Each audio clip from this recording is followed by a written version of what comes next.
dito, no? Ayun, no? Ayun, no? Kuka na. Yan sa mga ganyan, no? Mga tinapal-tapal na yan, no?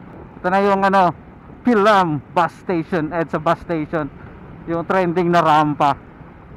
So may tabon pa rin, no? So siguro na ano na, aayusin na yan. Ayan, no?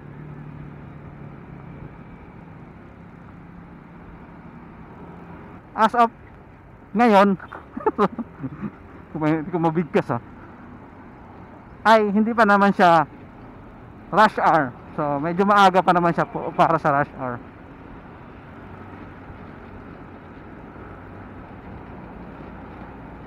Pero minsan naman kasi kahit hindi rush hour dito sa EDSA, napaka-traffic pa din, diba? May mga ganong time. Pero ngayon syempre maluwag. Suwabe ba? Suwabe. Dito muna ako dumaan sa EDSA kasi sa C5 ako dumaan, maraming lubak.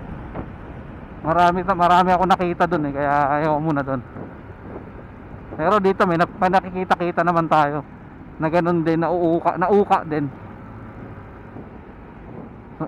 So pero wala pa naman tayo nakikita na nasa gitna ng kalsada. Ayun na yung traffic, ito papuntang Quezon Ave. Nang sinabi, nalimutan mo na ba ang kwento ng kalye?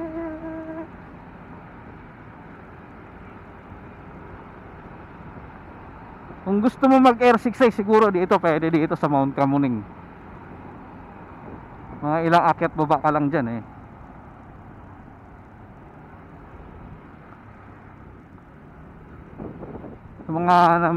mga nag-workout talagang ano yan, maganda sa kanila yan, R6 ba, Mount Camuning, para ka nag-hiking ng nag-hiking. Hindi naman pala masyado traffic dito, malawag pa rin pala.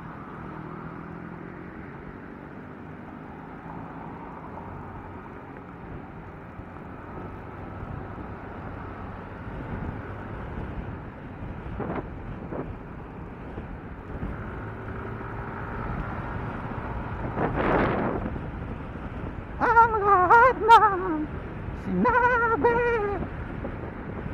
napakaswabe yung biyahe ngayon.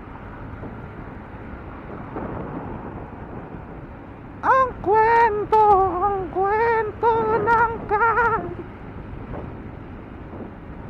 nalimutan mo na ba?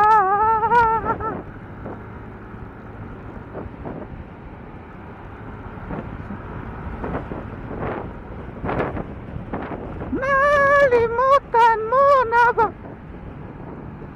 Yan, ito na tayo sa dami na ring building dito, no? Ayun, no? Ayun, no? Kuka na.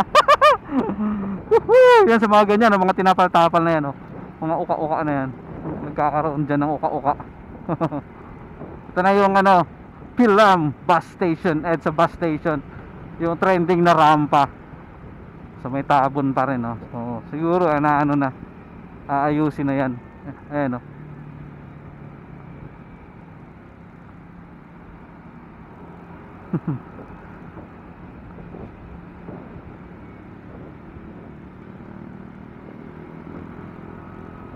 Nalimutan mo na ba?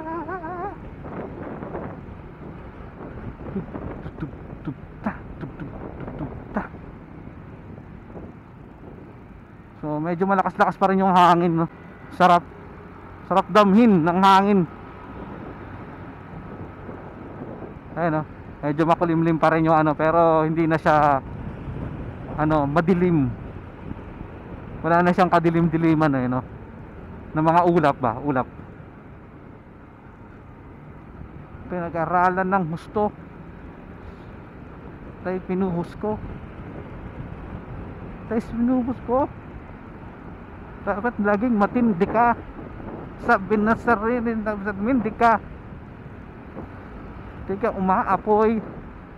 Enedoro ay nag-aapoy. Dapat magpapapigil.